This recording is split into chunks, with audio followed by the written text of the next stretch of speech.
and I'm going to do a brief introduction, and then I'm going to introduce our speaker, and we're going to get to the good stuff, which is why you guys are here, is to learn about composting.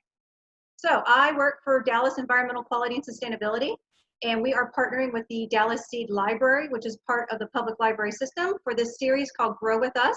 It's every Monday at noon, and we want to thank you for spending the next hour with us. I want to share a little bit of information about my department because you've probably never heard about it before. We started in 2004, and back then we were called the Office of Environmental Quality, or OEQ. We worked really hard for 4 years, and Dallas became the first city in the United States to achieve ISO 14001 standard. And you might be asking, what is that?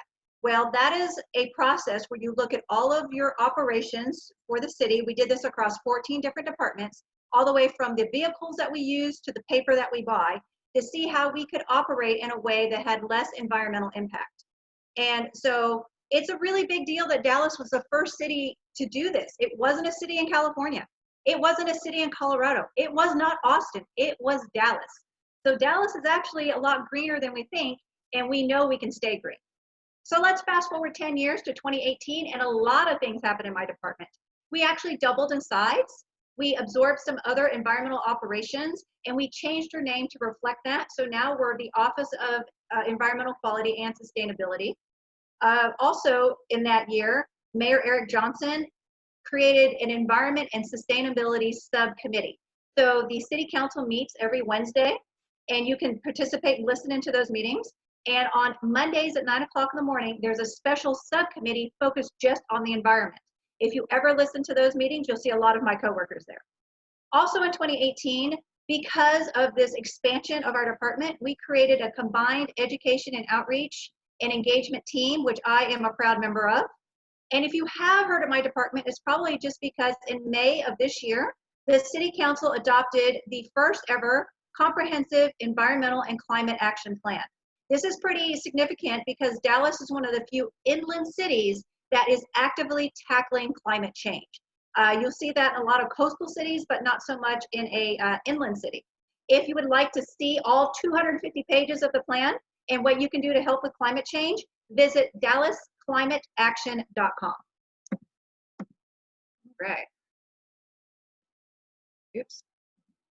All right, so I mentioned we absorbed some extra departments. Those ones in green are some of the ones we absorb. So we have stormwater, zero waste, and water conservation. I like to say that our department handles all environmental operations from A to Z, all the way from air quality and air pollution to zero waste. I want to talk about one of these groups in particular, and that's stormwater management. So stormwater is just another name for rain or any sort of water runoff, so including your lawn irrigation or sprinkler system. So when it rains, if we ever get rain again, and when you water your yard, some of that water will go down the driveway, down your sidewalk, into the street, go across those gutters in the street to that big drain at the end of the street. That's called a storm drain inlet. So, and they're there to keep the streets from flooding. They remove that storm water off the streets so that they don't flood. Well, they're so good at removing the water that that water is not cleaned or treated before it goes into the nearest lake or river.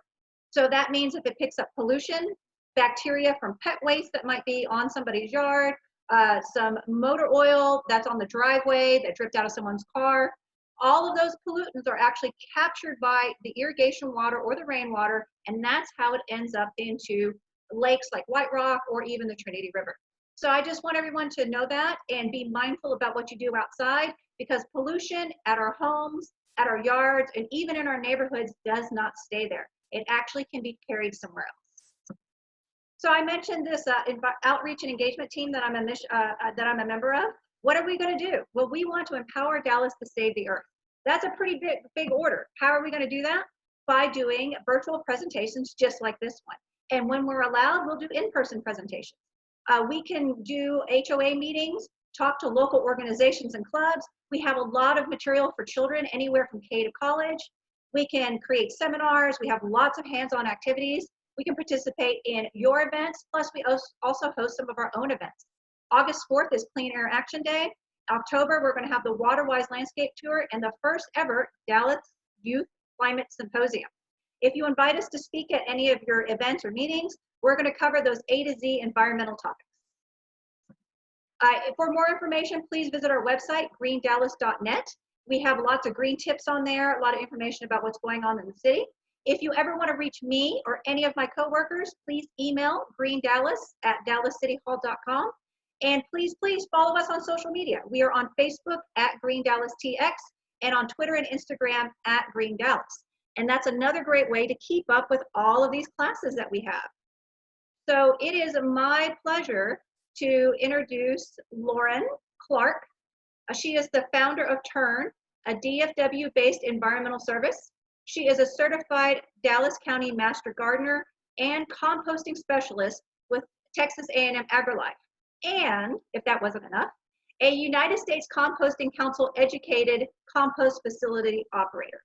So I'm really excited to introduce Lauren. She has a wealth of knowledge about composting, gardening, and many things. And also, I'm excited to learn from her and welcome my friend. So Lauren. All right, Helen, thank you so much. I am going to switch over to my screen and hopefully everybody can see it. Helen, can you see it? Give me a thumbs up. Great, okay. Thank you, Green Dallas. Helen, thank you, Dallas Public Library, Pat and Carlos for hosting me today.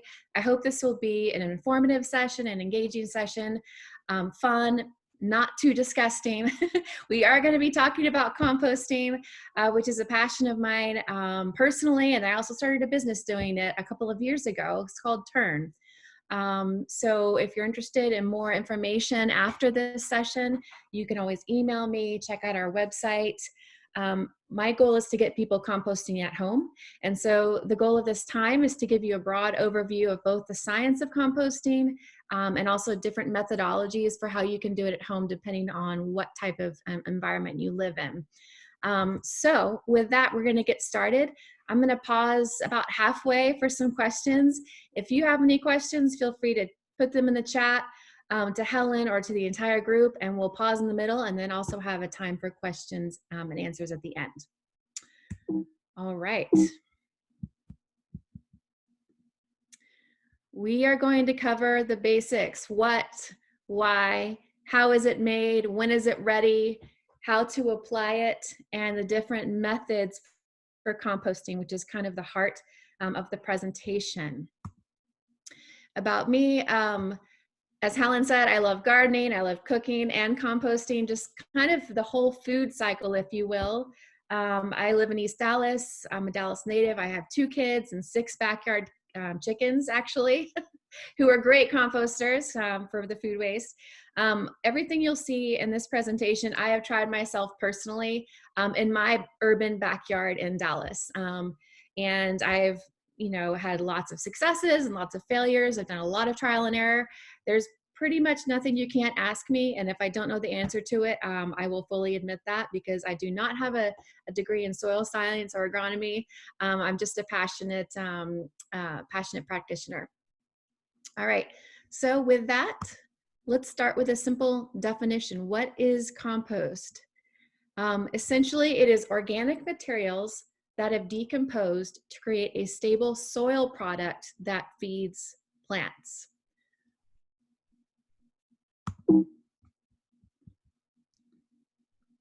Why is it important? I think it's always essential to start with why.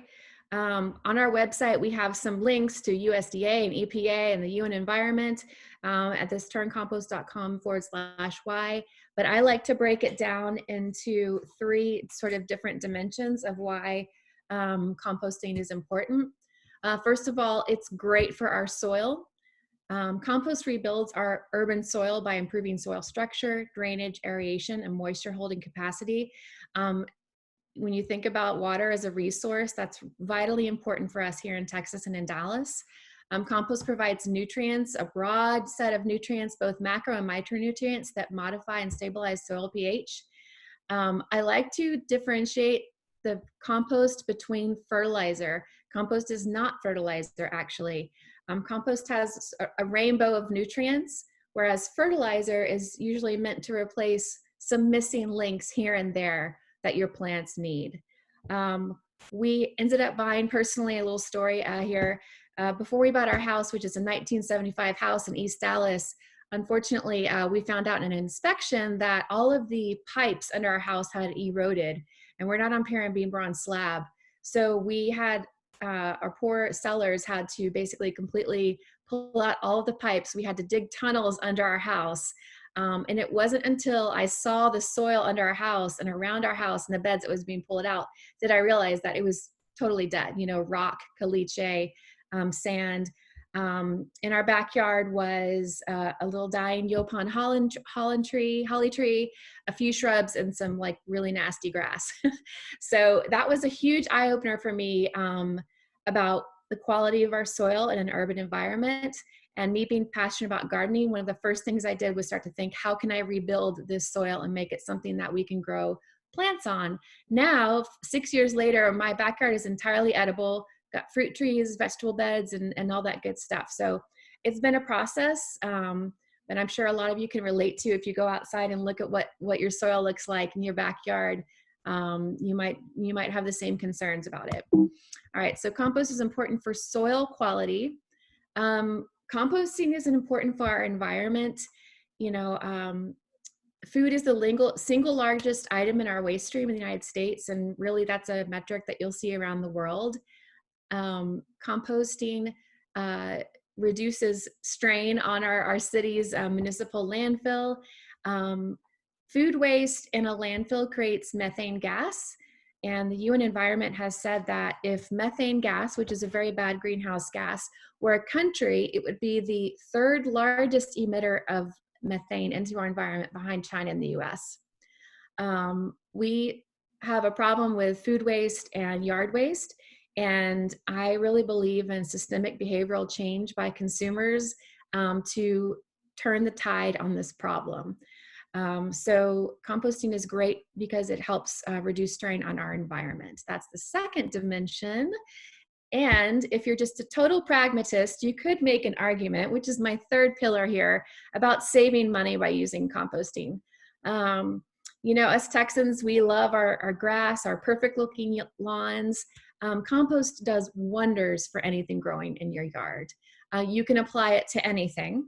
I like to say that actually, if you're regularly applying compost, you're going to really reduce your need for water, for fertilizers, for expensive services to make everything looking perfect, for any additives. And you're also going to probably save some time. If you're a DIY person, you are going to be saving some time by adding compost regularly to your landscape. So that's the third why of composting. All right, next, I like to show this image whenever I give this talk. It's very powerful. It's published by the USDA, and it's an image of the soil food web. And the point of this is to illuminate, in case you don't already know, and I didn't realize it before I sort of started this journey, that there's a whole universe beneath our feet. For the past century, America and the world has been obsessed with space exploration, but we have probably misunderstood or underestimated the power of actually the universe beneath our feet. What you'll see here are bugs and birds and worms and nematodes. There is a whole abundance of life in our soil, and these guys should be here. If you go outside and look in your dirt and you don't see any activity, no earthworms, no little bugs, that's probably not a good thing, okay? People have asked me before, oh my gosh, there's roaches in my compost, or there's beetles, and is that bad? And I say, no, that's good. These guys are nature's decomposers, okay? They're the helpers in the garden, and some of them you can see, some of them you can't see except with a microscope. And so check this out. There's a ton of information on the USDA website about the soil food web. Okay, now we're going to launch into the sort of macro level science of how compost is made. And I can't see anybody raising their hands. I'm not going to ask you to raise your hands. I'm sure all of us love to eat. Probably most of us like to cook, especially that we're having to be home right now a lot. So think about a recipe that you're going to start with for composting. And there are 4 main ingredients that go into creating compost. if you don't remember anything else from this presentation, I just want to ask you to remember these 4 things. They are brown stuff, green stuff, air, and water, okay? Those are the 4 main things that make compost happen, the 4 main ingredients. And whatever methodology you choose, whatever your timeline is for creating compost, it's always just a matter of toggling these 4 factors. All right, brown stuff, green stuff, air, and water.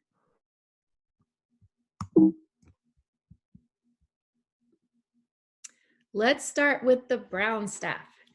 The brown stuff are carbon sources.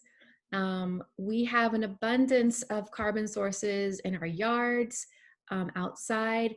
These are brown things like leaves, pine needles, dried plants, wood chips, mulch, hay, dead branches, dead flowers. Carbon is probably the largest single item that you're going to want to have in your compost. And I even add shredded paper to my compost. That's actually the right-hand side is a picture from my shredder. And I bring that up because some people ask me when they're trying to make compost, what about during the warm seasons when I don't have a lot of brown leaves? And we'll get to that in a second, because I would encourage you to store your leaves if you can. But remember that paper, newspaper, and actually cardboard is a carbon source, okay? So carbon is an essential part of making compost. The second organic element is nitrogen, and that's the green stuff. Food scraps are considered a nitrogen source. Grass clippings, green leaves, fresh plants. Now, manure and coffee grinds, even though those are brown in color, those are actual nitrogen sources. On the right-hand side is a bucket of food scraps that somebody gave to us through our program at Turn. And you can see those are beautiful, probably still edible food scraps, all right? And in a couple slides, you're gonna see the finished product, not believe it, but all of these things break down into making compost. And I want to pause to talk about food scraps here for a minute at home, especially if you're thinking about composting at home in your urban environment. There's a general do's and don'ts list if you're sort of doing old school methods like a heap or a container. Fruits and veggies, great. Eggshells, awesome. Beans, nuts, and seeds. Coffee grinds. I compost breads, grains, pastas, and crackers as well if they're super stale. You want to stay away from things that are heavy in fats and oils, cheese, dairies, meats and bones. We will talk in the end about a couple of ways that you can do everything if you're really obsessed with zero waste and want to compost everything. I'll cover a couple of methodologies for that. But generally speaking, this no list is there because 1, it can mess up your recipe of the organic matter. 2, it can create smells. And then 3, you're going to probably attract some unwanted visitors to your yard. Okay. So people also ask me about why not pet waste? You know, that's a great question. I don't compost my pet waste. We have a dog at home, and that generally has to do with the types of food they eat and the types of immunizations or medicines that they're getting through their veterinarian. So here's sort of a general do's and don'ts of food waste at home. All right, so we talked about the brown stuff, which is carbon, the green stuff, which is nitrogen sources, and then the third element is water. You want to keep these organic items moist like a sponge, but not wet like a towel. My general rule of thumb is whenever you add a layer of compost to whatever way you're doing it, go on ahead and give it a sprinkle of water. Okay, just get your hose out and water that down. Water is going to be required for those microbes in that soil food web that we saw a few slides back to come alive and to start that decomposition process. There's actually an optimum percentage moisture level for compost from a technical standpoint, and that's 45 to 60%. If your compost is dry, which happens a lot right now, we haven't had some rain, then you definitely need to get your water hose out and just water it like you would a plant. Because it's alive, okay? Compost is not dead. Remember, compost is hosting living things that are breaking these things down, and they need water to live. The fourth element in our recipe is air, okay? Turning your compost is going to be inserting oxygen into the mixture, and it will speed up the decomposition rate.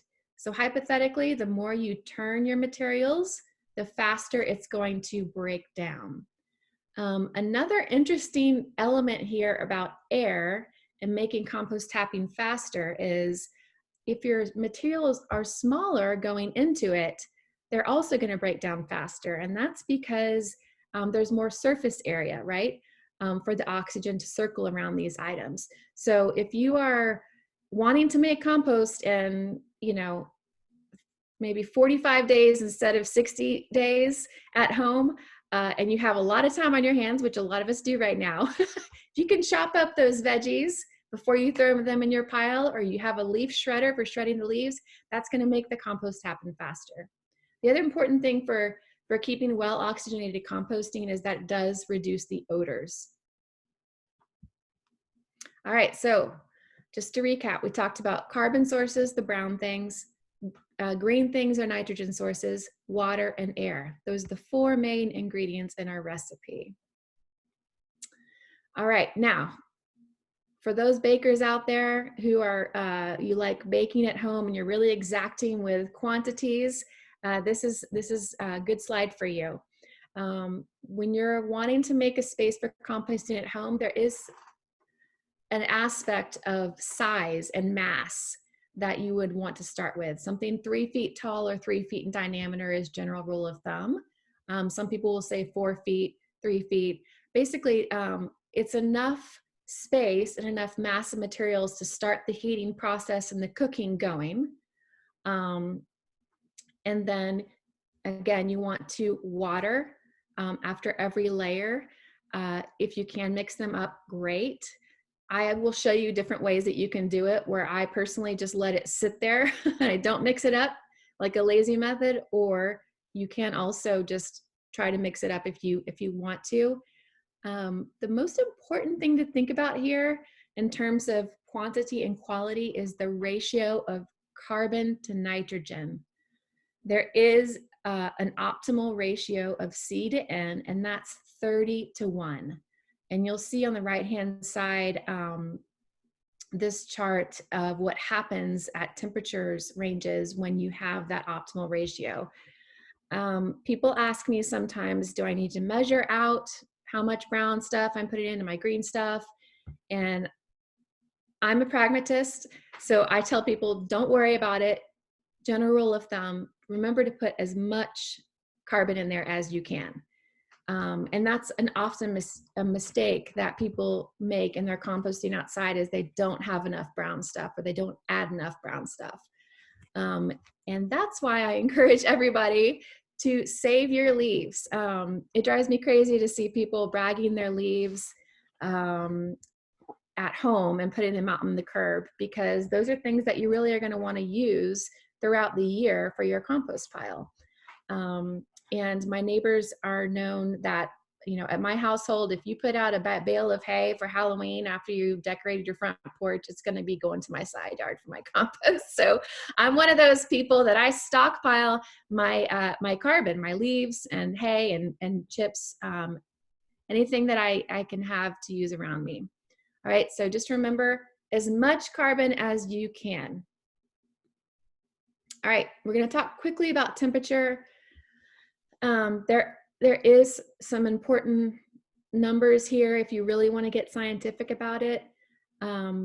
If you get too hot, above 160 degrees, you're going to start to kill those microbes that we saw in the soil food web, right? And the bacteria. The composting is going to slow down. Those guys are not going to be happy. They're going to be just basically baking in an oven. If you want to compost your weeds and your seeds, you can do that, but you're going to want to get that above 130 degrees.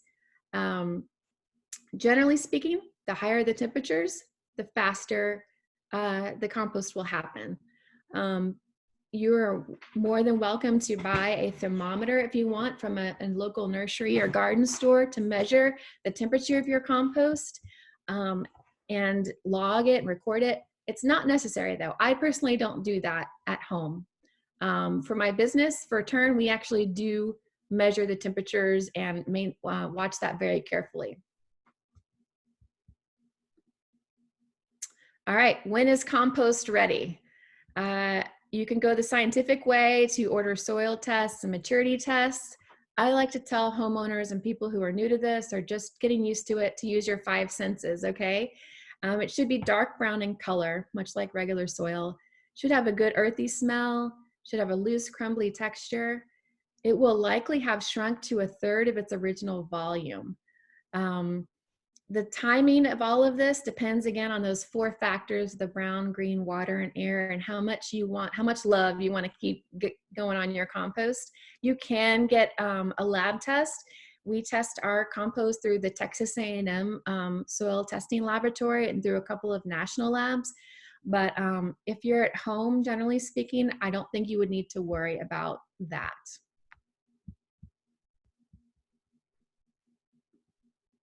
Applications, this is a quick one. There are so many ways that you can use compost in your urban space. I like to say there actually is probably nothing that you can't put your compost on that's growing, okay? I use my compost on my vegetables, around my trees, and little trouble spots in our grass where I can see some stuff, it's not doing great. Whenever I'm starting seeds for growing things, I just put a little bit of compost in there. There's almost nothing that you can't use compost on. General rule of thumb is to, if you can, apply about 1 inch of compost into your growing space, especially for vegetables, every growing season, if you can.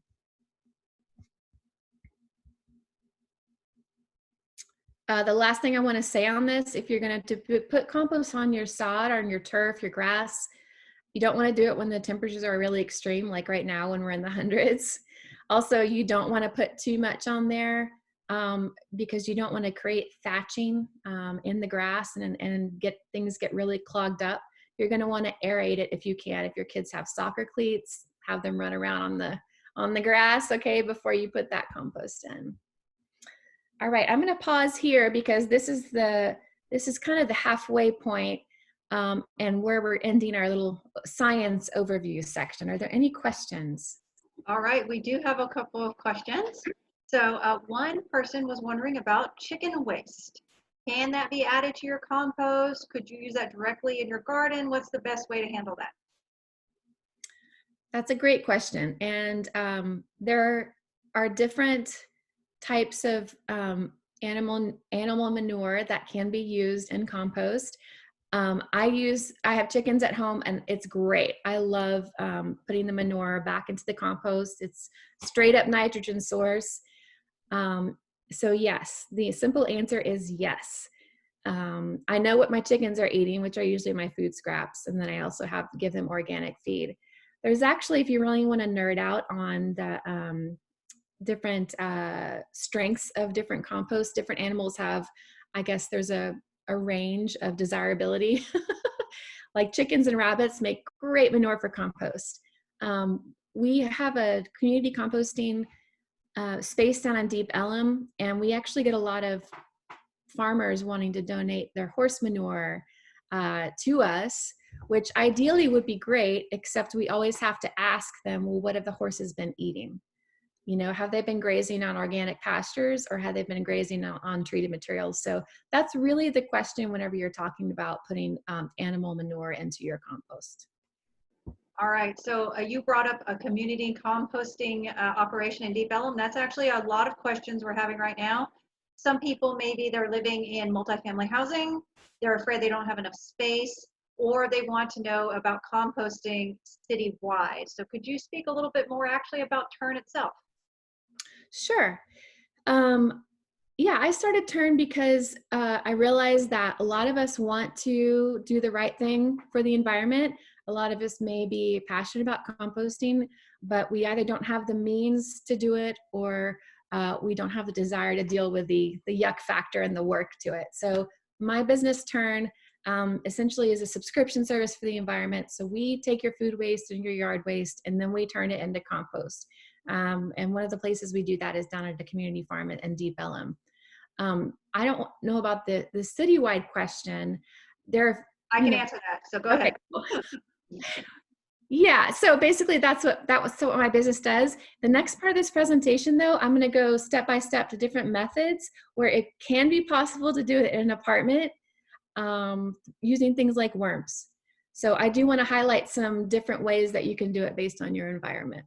All right, fantastic. I think people are just can't wait for that part. So earlier I mentioned the Comprehensive Climate Action Plan. A part of that plan actually has the city moving to organics collection and composting citywide. But you have to remember that the climate plan is a 30-year plan, and some of these things are going to take a while for the city to do. So if you are a Dallas resident, you might have noticed that the city of Dallas, the sanitation department, has changed how they pick up bulk and brush waste.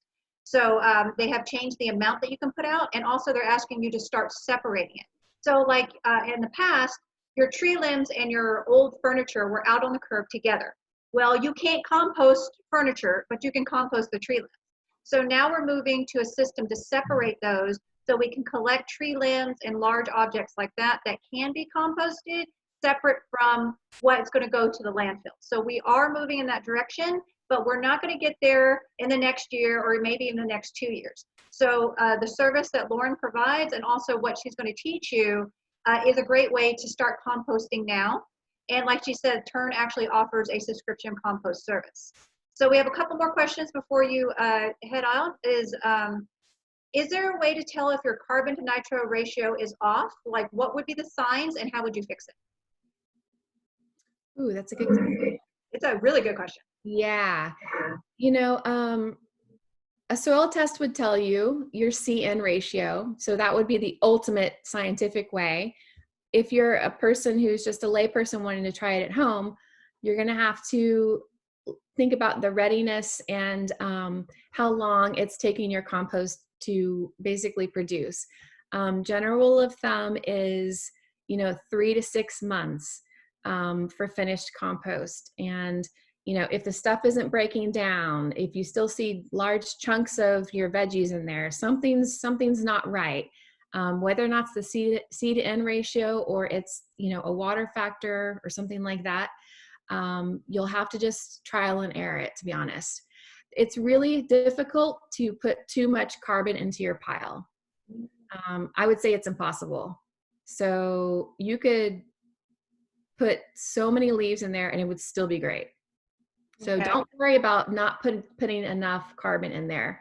That's a good point because I have compost tumblers and I've also had a compost pile. I've had like 3 things going on at the same time. Mm-hmm. And I have had the issue of like compost taking a long time. And Mm-hmm. also it seemed to be, it has a bad smell to it. It almost smells septic. And that's when I know my ratios are off for sure. I put too much of one thing in there. And so like Lauren mentioned that it should never really smell bad. And it should also kind of look like earth or soil and stuff like that. So she mentioned the 5 senses. That's one of the best ways to tell when your ratios are on or off. All right, so we have a couple questions about like cardboard and paper towels. Like, can those be added in and do they have to be shredded? Oh, good questions. I guess it depends on, paper towels and Kleenex and all that stuff, how much of a purist you want to be. Yes, it can be added in. I do that actually in my compost. Again, I do my shredded paper. So yes, if you're worried about, what was on those paper towels, like cleaning supplies, I would really take that into careful consideration. But yes, generally speaking, it's a carbon source. Cardboard, yes, a carbon source. Shredded would be great if you can, the smaller the pieces.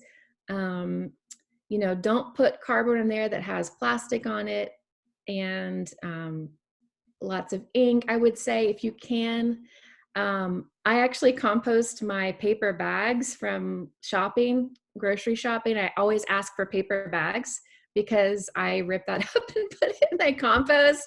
That's just me. But you know, it's summertime. I don't have any brown leaves right now. So I love that question because you're thinking outside the box of what can you use in your household and around you that's organic. And I want us as consumers to rethink our environments so that we can truly be a zero waste kitchen, you know, zero waste yard. So that's a great question.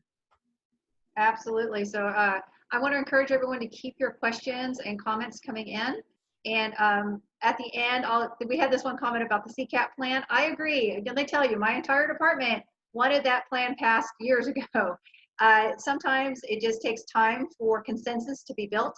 Also, this plan, we held about 50 community meetings to get residential input on what the plan should include. So it took a little bit of time to craft. It actually took 2 years to craft the plan. So it's going to take at least that much time to start implementing.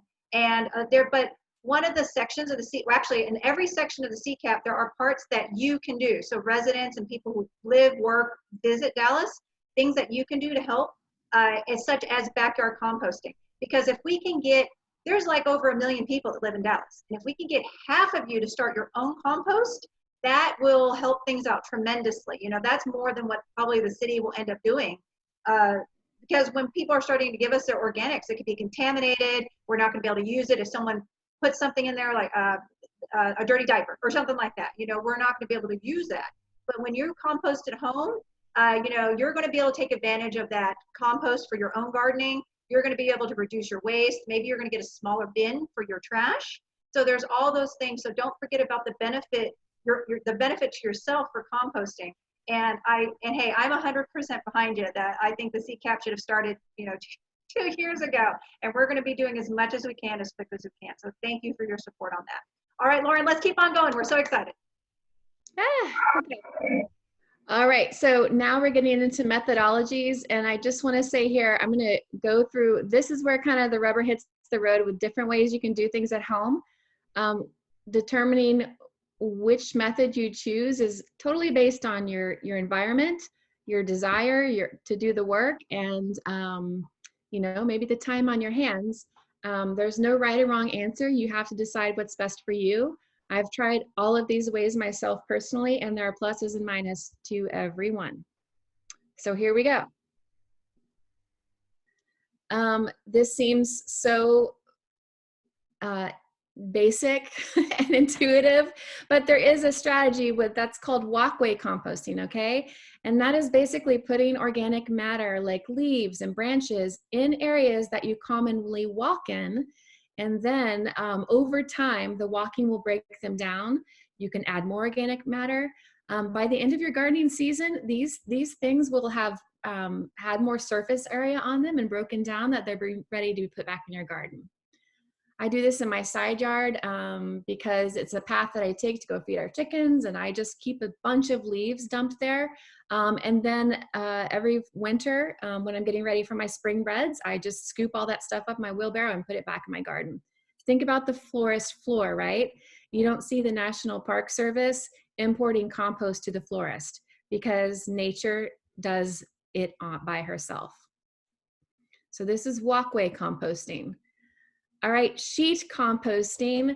You may have heard of the lasagna method.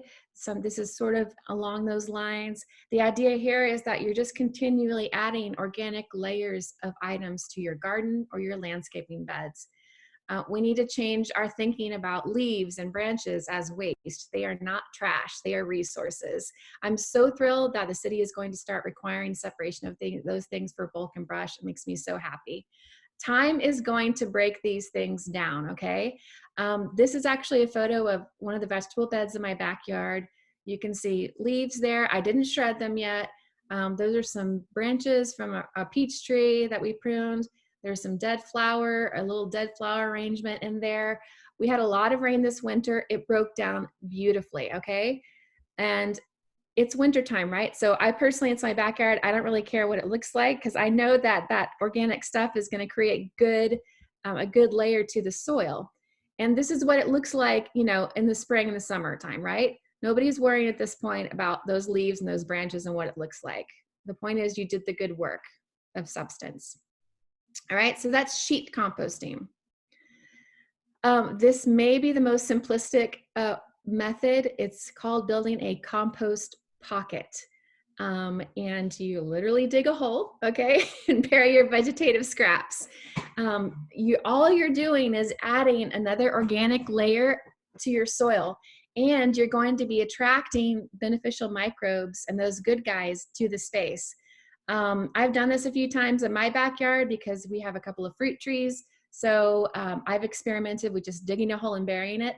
Very important here, though, is to make a deep enough hole to keep dogs or pets or other animals away from it. We have a little Cocker Spaniel, and one time I did not bury the food scraps deep enough, and his great little nose found it right away. All right. This is called the heap method. This is what my grandmother did back in the day. This is kind of how she taught me. And it's literally just having a pile, if you will, above ground, okay?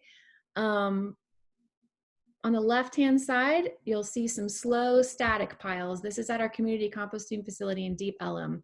There's food waste in there. There's, looks like a bunch of dried grass. There's mulch. And we have these different bays where basically we're putting the organic matter in. We turn it probably once a week and we water it, all right, if it gets really dry. This is the slow method. You'll have compost probably 6 months-ish doing it this way. The right-hand side is called the windrow method. It's the faster method of heap. This is what commercial composting facilities do, generally speaking. They create windrows or pathways of compost, and they have windrow machines that are constantly turning this compost. You can get great compost in about 3 months. Those machines are very expensive. But hypothetically, again, with the oxygen, if you're to turn it more at home, you're going to have a faster compost in a quicker time. All right, so that's the heap method. You got slow and you got fast. This is probably the most popular method, I would say, and maybe from my perspective, the most recommended at home, and that's using some sort of container. And this is where you can get really creative. On the left-hand side is me doing a little glamour shot pose next to my compost container at Compost Council training back in Denton and last fall. And we had different teams where we split up and we tried to make our own recipes. And there was a competition to see who could make the hottest pile in the fastest amount of time over a week. It was fun. This is just regular landscape wire, hardware wire. You can get it at Ace Hardware or Home Depot. The third image are pallets. If you're into upcycling and using what you got, you can do great stuff with just simple reclaimed wood. The last image is a tumbler. That's actually an image from my yard, and a lot of people like having those because, you know, you keeps away pests. I'm not a huge fan of the tumbler method. I've tried it, but the reason I'm not crazy about it is because generally speaking, I worry about what's the moisture in there. I can't see it. The 5 senses I don't want to dig my hand in there, and, you know, I'm not a huge fan of tumblers, but they work. And if you're really worried about pests, that is a totally viable way to contain the organic material. All right. This is, my family has a little house in East Texas. This is my compost outdoors there. I got this square bin from, I think, Ace Hardware for $30. It's probably the best way that I've done composting. And that is, I've had that for 2 years. And everything just keeps sinking down. I keep adding, there's a lot of pine leaves out there, pine needles. So just keep on adding, you know, the brown stuff. I water it. This year I had a surprise squash came out of that. And so I have a nice little acorn squash growing out there. I like the square containers because you can take off one side and then basically harvest the finished compost at the bottom and kind of still keep it all intact. So this is probably my favorite, just simple way of doing it at home that's also super cheap. All right, this is again my side yard in Dallas, okay, in East Dallas. $10 of chicken wire roll that I bought at Ace Hardware. This is where I stockpile all my leaves throughout the year if they're not something that I walk around or put back in the vegetable beds. If I absolutely have just so many leaves, I start adding them in here. And what's cool about this is it's connected to the soil. So a couple weeks ago, I went out there, and because we have chickens, I was, seeing what was going on, adding some manure to this, and I saw some things crawling in it. And what was amazing was the earthworms had come from the very bottom of the soil and dug all the way up, and all of that soil food web was inside of that compost. And I made a little video, if you guys can see it.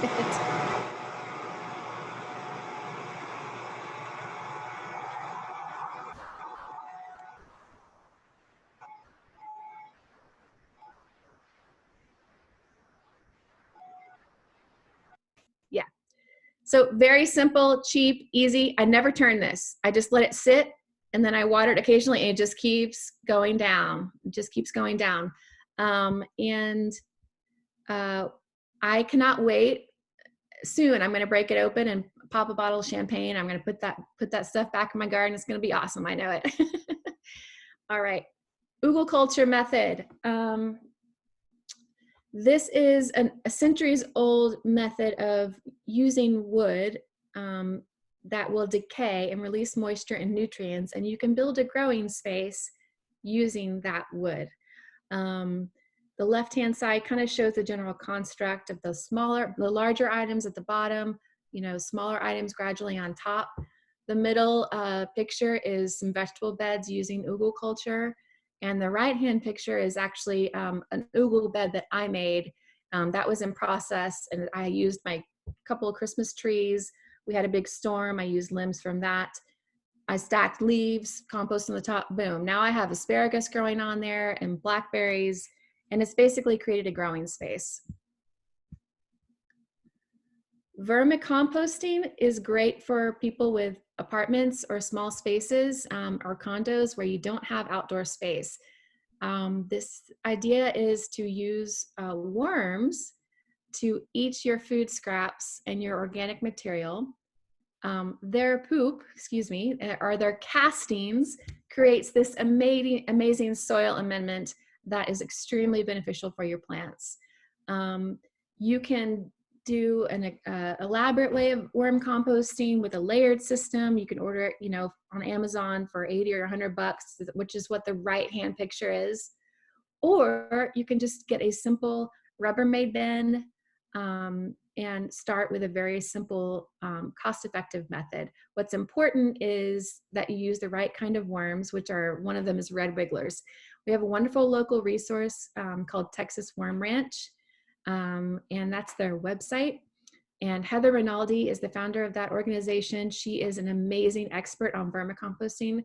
This is my #1 recommended method if you live in an apartment or a condo without space. All right, I know we're running short on time. We're almost done. I like to start with sort of the most simple methods and gradually get to the more fun, interesting, and disgusting methods. So we're gradually getting a little bit more disgusting, guys, to end with a bang.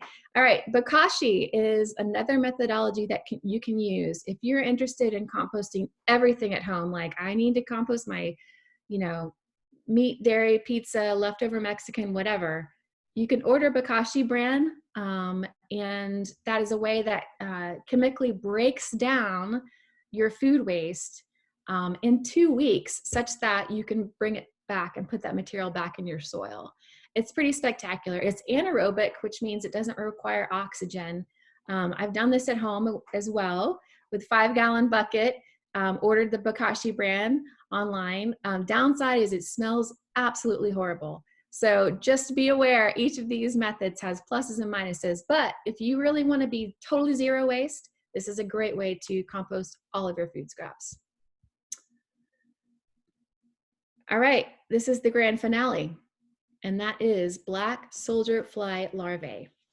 This is an amazing little creature, a lot of research being done right now because these guys eat your food waste. They love all the fatty stuff.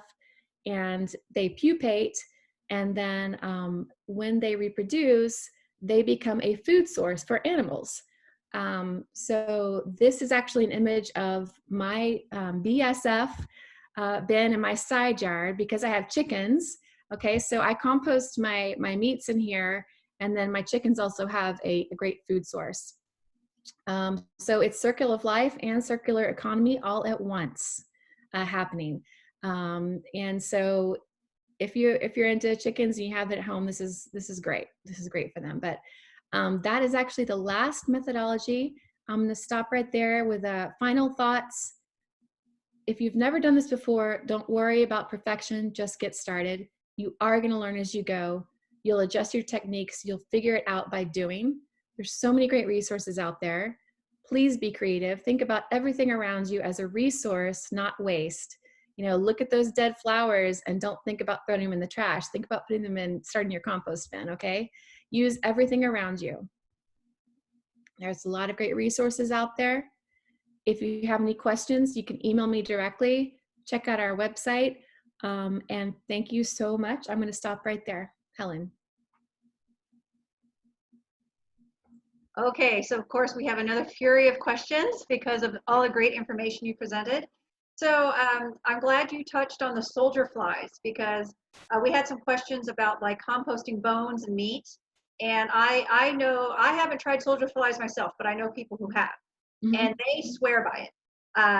I think theirs was as simple as taking like a plastic trash can and they cut out the bottom, dug a big hole, shoved that trash can in there, and started putting stuff in there, and like these soldier fly larvae just magically appear. The flies come and lay their eggs in there and stuff, and it creates this crazy habitat in there, and those larvae just go at it and they consume all of that stuff. You're absolutely right on that.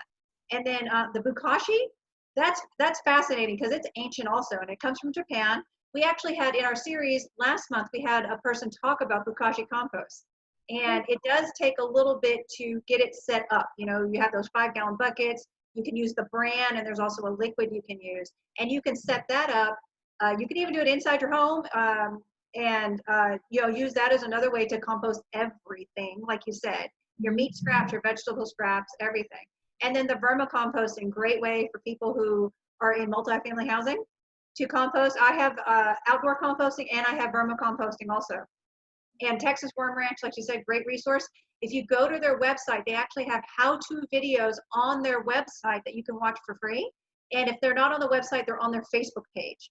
Also, Texas Worm Ranch also has classes that you can enroll in, like online classes, to help you set up your vermicomposting. And so we have a question, and this is a really good one, about branches. Because they take so long to decompose, like what should we do with branches, or how can we compost branches? That's a great question. I'm a pragmatist, and I'm not somebody who worries about aesthetics in my yard. I'm more of in the school of thought that, our soil here tends to be so compact that things like branches and mulch that have structure creates aeration in the soil, which we need.